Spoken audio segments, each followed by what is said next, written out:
Как же удивителен и прекрасен мир вокруг нас.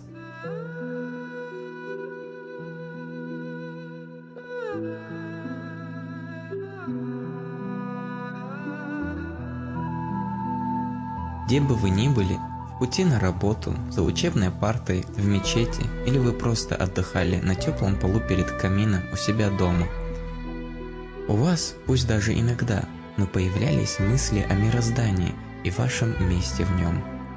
На самом деле это очень важный вопрос в жизни каждого человека.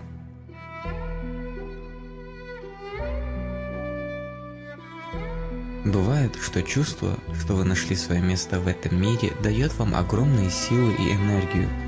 Вы с неугасающим энтузиазмом решаете свои проблемы в жизни и на работе. Перестаете бояться неудач, ведь вы знаете, что все происходящее не лишено смысла. Все предопределено, судьба, так сказать. Но современная реальность устроена таким образом, что воспитывает лишь циничное общество, поощряя его стремление к материальному и игнорирование духовности. Нам не стоит забывать, что здоровое – это духовно богатое общество.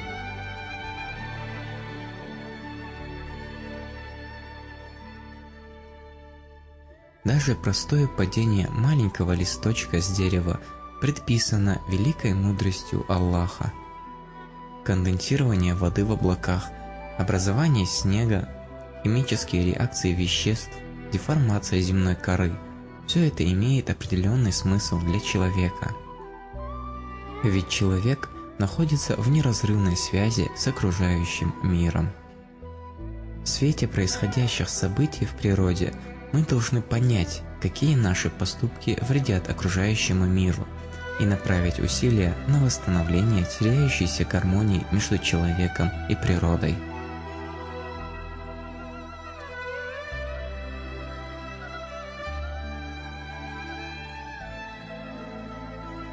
Озоновый слой, таяние ледников, дефицит пресных вод, а также исчезновение уникальных видов флоры и фауны – это не просто набор букв в газетных статьях и проблемная статистика на таблоидах научных лабораторий. Это вполне реальная проблема, грозящая каждому из нас. Какое бы маленькое изменение ни претерпевал мир, это весомо отражается на среде, в которой живет человек. И долг каждого из нас – заботиться о месте его жизнедеятельности и по возможности благоустраивать его таким образом, чтобы последующее поколение осталось нам благодарным.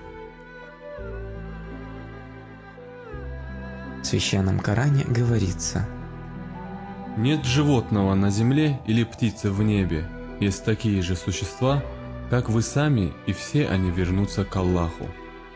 Этот аят призывает мусульман относиться бережно к творениям Всевышнего, заботиться о них, ведь есть создания, которые слабы перед человеком, а мы невольно вносим свои коррективы в их жизненный устав. Многие животные нашли свой приют по соседству с человеком, к примеру, голуби.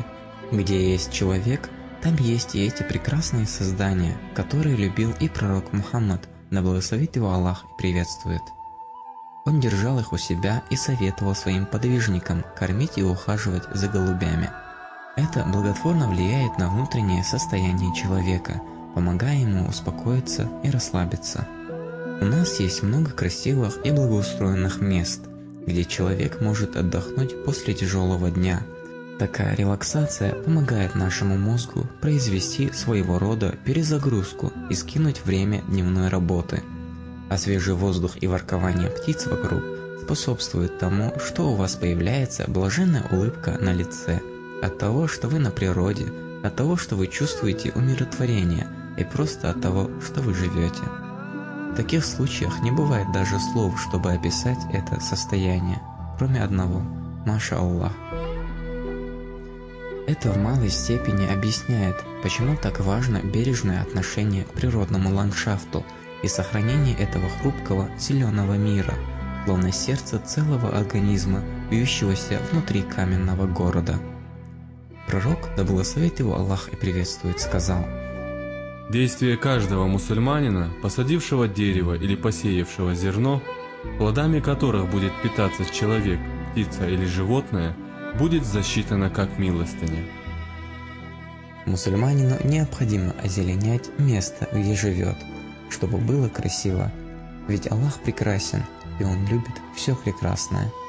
За это мусульманину воздастся от Всевышнего, он станет мягкосердечным, у него появляется благой нрав, ведь добрые дела меняют человека, а в Священном Коране есть такой аят.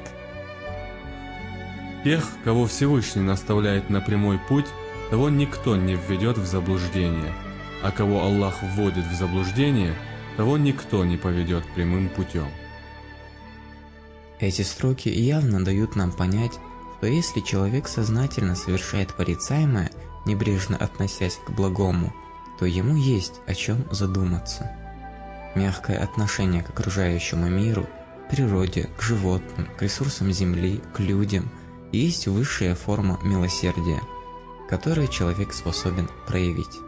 И нам нужно стремиться к возвышению перед Аллахом в своем благочестии и благих деяниях. Да упасет нас Всевышний от плохого, и да смилуется Он над нами.